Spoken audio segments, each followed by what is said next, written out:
So we sent you to her, and you were terrible. Terrible.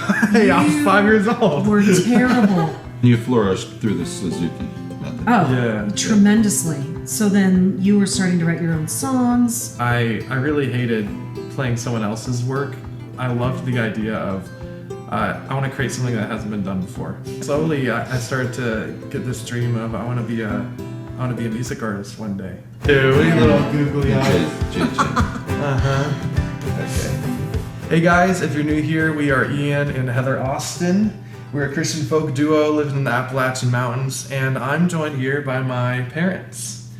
And today we're going to be talking about my musical journey, how I got into music, the progression. They're going to fill in the details that I probably forgot when I was 5 years old. So, yeah, I think the first thing we should do is say I came from a long line of artists. Yeah. And my dad, he's actually a songwriter. Yeah. Do you want to tell him about that? Well, it used to be. Yeah. You still write songs. Yeah, I started playing. I was very shy growing up, but I started playing guitar when I was probably 19 and got my first guitar. I went out to a Christian camp when I was 19, 20, and every week I had a new youth group leader there that would show me his favorite chord, and he would show me how to finger pick and strum and different styles. And I started writing music, and it kind of helped me break out of the shyness, and the guitar kind of shielded me from who knows what, but it just was kind of my thing for a long while, and it was kind of a diary for me, and I was able to write and just be creative in that sense. So. And you were kind of into folk music, right? I love folk music. Still, yeah. So like 70s sad folk, is that? Yes. Say like the mellow stuff. Yeah. Yeah. Okay, so then fast forward to me and my brother are born, and we're 5 years old. Did you always have in your mind like you want your kids to be songwriters too, or songwriters and football players? Of course, that was the thing. But when so you did want to be songwriters, and so did you have in mind like you wanted to teach me guitar? Yeah. As much as you wanted. I mean, you never know what the bent is, and if you want to do it, and yeah. And so then you got an idea to put me in piano lessons. Well, it actually happened because your grandparents were moving to Chicago and they needed a place to store their piano. Yeah. And my thought was, well, if this piano's going to be here, we're going to use it, and the boys are going to take piano lessons. It's not just going to sit here. And I did take piano lessons when I was little. Yes. And I did play clarinet, but I just was bored. I just. You were bored with piano? I was bored. Yeah, I didn't have the attention span. Yeah. For any of it. What did you do? Like Mary Had a Little Lamb and stuff? How long did you last? Oh, just a few years. Oh, maybe good. No, maybe 2. Okay. I mean, I did like band. I did like school band, but not. Yeah. But piano, no. And I even tried to take lessons again when I was 30. You like the social and aspect I was of it. still bored. Yeah. I knew that wasn't for me. Yeah. No, that's fine.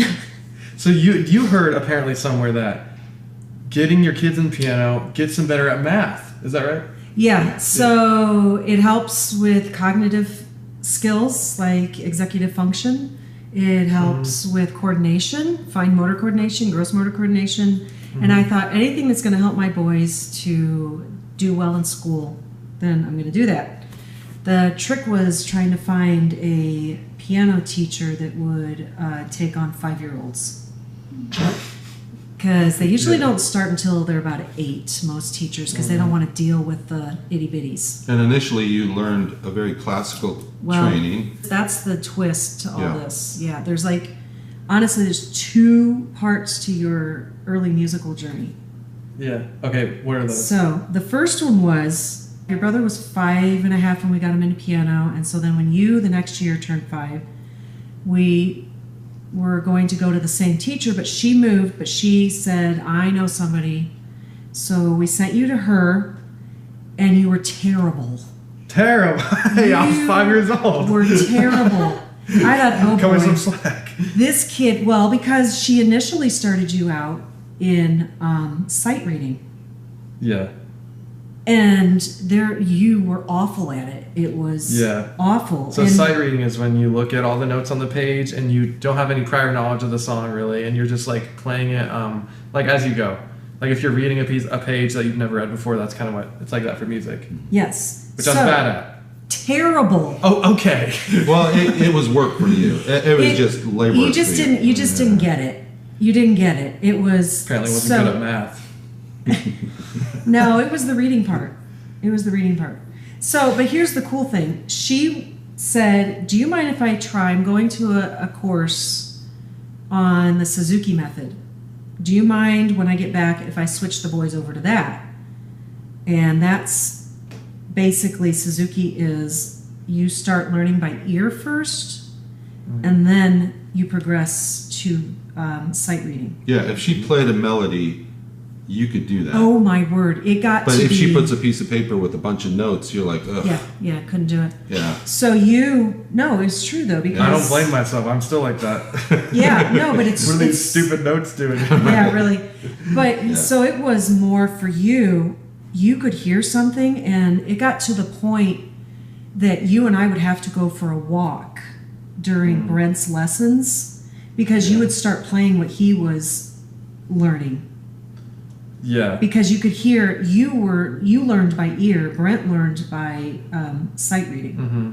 It's just a whole different animal. And you flourished through the Suzuki method. Oh, Yeah. tremendously. So then you were starting to write your own songs. Yeah, so I was 10 when I wrote my first song. It was this jazz song. You What was helped me it pick up called? the name. Mystery Man at Midnight. It was actually a pretty good song. When I look back at it, It is. I'm pretty impressed with it. I The timing's a thought you little were- off, but You were a genius. yeah, no, it was. I don't know where the jazz came from. I don't remember listening to jazz growing up, but No. just in my blood, you know. So I started writing songs. That was when I was 10, and then I didn't like practicing the regular piano. Like it was a common thing for me to go to the lesson and say I didn't practice my thing, but I would spend hours every week playing random stuff and creating. So for me, I really hated playing someone else's work. I loved the idea of I want to create something that hasn't been done before, and that was the fun part of the piano. So I think I realized, looking back, the thing I love about music is the creation. So it's really like I love creating, and music just helps me scratch that itch. Mm-hmm. And that was cool. Okay, so fast forward to you taught me guitar eventually. No, drums. So Yeah. when did drums come in? Junior high. I Now, think. what has to be going on in your guys' minds where you want to get your 10-year-old kid a drum set? Oh, I That's thought it not was a so blast. Well, eventually, Yeah. you went to drum lessons. Yeah. Brent went to guitar lessons. Yep. Mm-hmm. And I don't know why we put you in drums. Maybe. Well, I because- remember He's like very at rhythmic. church. At Yeah. church, I'd be Yeah. hitting on the pew because I'd be Yeah. watching the drummer, and I just thought it was fun. Yeah. when you played piano, it was very percussive. You had a very Yeah. percussive way of playing, Yeah. and so we're like, he should play drums. So Yeah. And Brent Yeah. really wanted to learn guitar, so we put him in that. Yeah. Yep. Okay, so then when I was 17, I started writing lyrical songs, and I showed my mom my first song I ever wrote ever. I was pretty proud of it. Like I was thinking, that's a good flow to it. This is honest. I just went through a breakup, so it was a breakup song. And what did you think?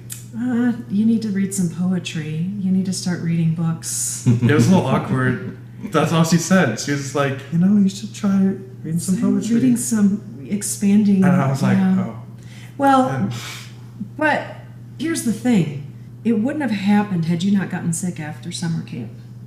yeah, I got sick. So I was sitting in my room all depressed, writing songs. And it was the first time that you tried playing piano and singing at the same time. You had never Yes. done that that's before. very hard. I never And- even tried to sing, I don't think. I think those 3 weeks that you just were, whatever virus you had, and with the boredom, Mm-hmm. you really just worked on trying to get the coordination down between the singing and the piano playing. Mm-hmm. So I think that was the second, because I think that was the second important part, was that first you did the Suzuki trading, and then the second was that you got sick. That was a pivotal point. No, it really was. It was a pivotal point for you. Yeah. And so I started to write more songs, Christian songs, and then I discovered folk music along the way, which I actually have realized I actually knew about folk music kind of before then, because you guys raised us on Nickel Creek. Yes. Which is a kind of a bluegrassy folk band. And so that was probably just ingrained in me to where when I actually found folk music for myself, I was like, this is my thing. And so the next step with finding folk music is I want to learn how to play guitar. And so you've been playing guitar for, I don't know, like 100 years. So Yeah. 100 years. So Doesn't he look great for like 157? So you taught me guitar, and that was really cool. I still remember you doing those lessons with me. You're teaching me hammer-offs and hammer-ons. Yeah. But, okay, so eventually I learned guitar and singing. I remember telling you, Dad, like, oh, it'd be so cool if we got a song on the radio one day. So slowly I started to get this dream of I want to be a music artist one day. Because before I had the thought, oh, maybe I'll just be like the guy that plays in the hotel playing the piano background music. Maybe I'll just like be that guy. So piano's my thing. But then I just thought, oh, what if I'm my own artist? That would be amazing. And I remember being really excited. What if we go to a studio one day and we get our stuff recorded? But then I got the idea that I want to learn how to do it myself, and I want to record my own music. Do you guys remember when? So this is when after I went to Wyoming, and then I moved back to Illinois, and I was like, I spent almost all my time like learning how to do music, like recording and stuff. Do you remember that? What was that like? I was like a hermit. You'd come home, say hi, grab something to eat, and then go right upstairs, and I wouldn't see you the rest of the night. And that was every night. That's an Austin thing. So all the creatives, we don't just do it a little. We do it full tilt, and we do it until we just have reached the end. So I had in my mind that I want to learn how to do this myself because I want creative control over my music.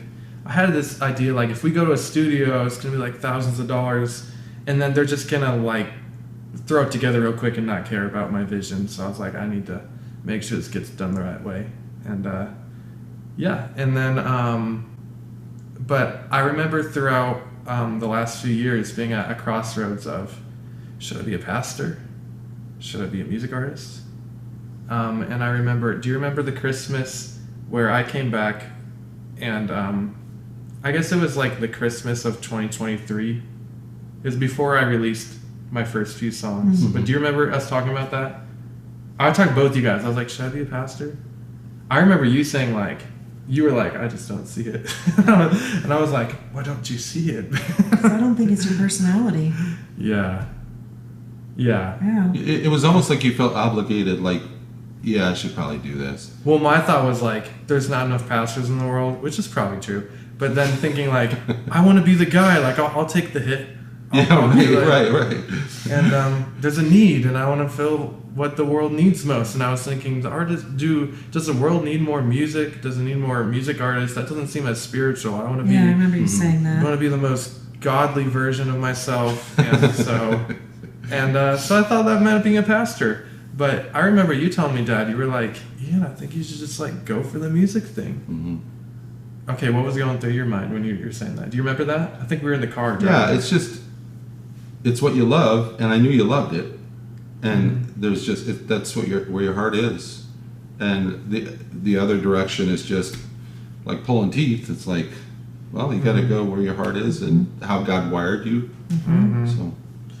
So that was actually a big shift for me because recently around that time I had talked to my boss about, I was saying, could I work one day less a week because I want to be a pastor basically, and I was like, I'm gonna like put myself through my own seminary. So I was like, I'm gonna read my own all the theology books myself. Like, I don't need a seminary, because Charles Spurgeon did that. but also he's actually a genius.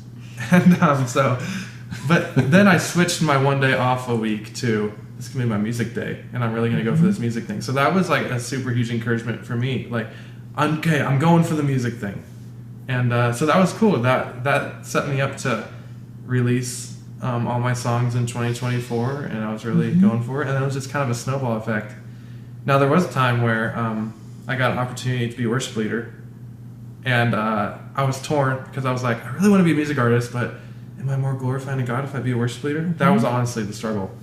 Yeah. And I went and did that, and I realized I didn't want to do it. Mm-hmm. And long story short, I'm here now. I haven't fully made it. We haven't fully made it with our music.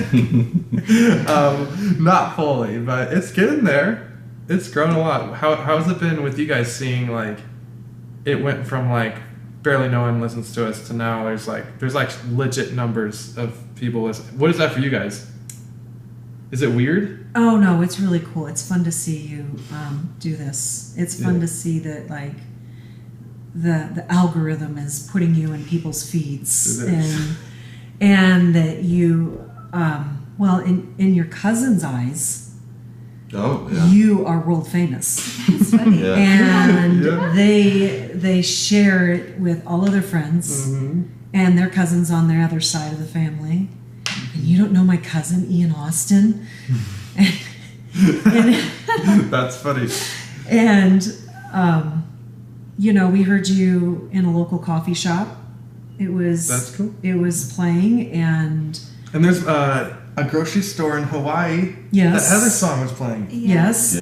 But yeah, it's been really cool. I really appreciate both of you investing in my musical journey, putting me in piano, teaching me guitar, encouraging me to keep on going. What's the moral of the story?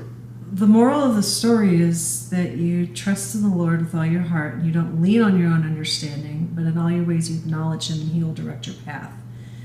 And that is what I have tried to instill in both you boys, is that you focus on the Lord, you focus on the way that He made you and designed you, and you follow that. And if He changes your path, then that's okay, because it's what you're staying within His will. That's right. Yep. All right. Well, thank you so much for watching, guys. If you want to see more videos like this, it probably can't happen because they don't live near us. Maybe next time we visit, we can do... If you want to leave in the comments and you say, we want more content with your parents, we'll make it happen. Just let us know, and thanks for watching. Bye, guys. See ya. Bye. Oh, we always struggle with the intro. Me too. Okay, Do you here look we at go. the camera? We look at the camera. Oh, you look at the camera. Sometimes. 'Cause you and I are just like apple pie. We make this life oh so sweet. And when you smile, you set my